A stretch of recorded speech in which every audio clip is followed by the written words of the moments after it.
Bird flu వచ్చినప్పుడు ఆ mortality కారణం సెకండరీ వచ్చినప్పుడు మాట్లాడుతున్నారు కాబట్టి వాళ్ళు ఏదైనా యాంటీబయాటిక్ లాంటివి వాడుకుంటే మంచిదా? అది అక్కడ ఉన్నటువంటి నిపుణుల సూచనను బట్టి అక్కడ ఉన్న ఏ వ్యాధి ఉంది దాంట్లో అంటే కొన్నిసార్లు మీకు అయ్యే కాకుండా ఆర్డి టైటర్స్ సరిగ్గా లేకపోయినా ఐబి టైటర్స్ సరిగ్గా లేకపోయినా కూడా మీకు మోర్టాలిటీ పెరిగే అవకాశం ఉంటుంది.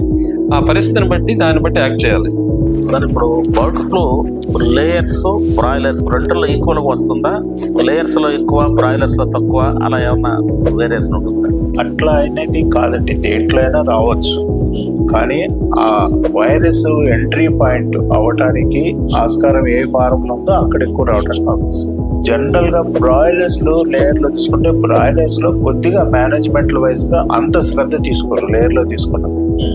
అట్లాగే బ్రాయిలర్స్ వచ్చేదానికి బయట నుంచి వచ్చే వెహికల్స్, మేత వెహికల్స్ కానివ్వండి లేకపోతే కోడి తీసే వెహికల్స్ కానీ, లేయర్ లో అయితే ఎప్పుడు 6 నెలలు 8 నెలలకు ఒకసారి కోడి తీస్తారు. బ్రాయిలర్లు అయితే ప్రతి 6 వారాలు 7 వారాలకు బ్యాచ్ కి బయట బర్డ్స్ వస్తూ ఉంటాయి. అప్పుడు డిసీజ్ ట్రాన్స్మిట్ అవడానికి అవకాశం. కాకపోతే బ్రాయిలర్లోకి వచ్చిన తర్వాత బ్రాయిలర్ లో రోజువారీగా గ్రోత్ ఎక్కువ, లేయర్ లోకి వచ్చి ఉంటుంది మేత ఎక్కువ తింటుంది, గ్రోత్ కూడా ఎక్కువ వస్తుంది. యావరేజ్ రోజుకి వచ్చేదానికి 70 గ్రాములు 80 గ్రాములు 50 ఏజ్.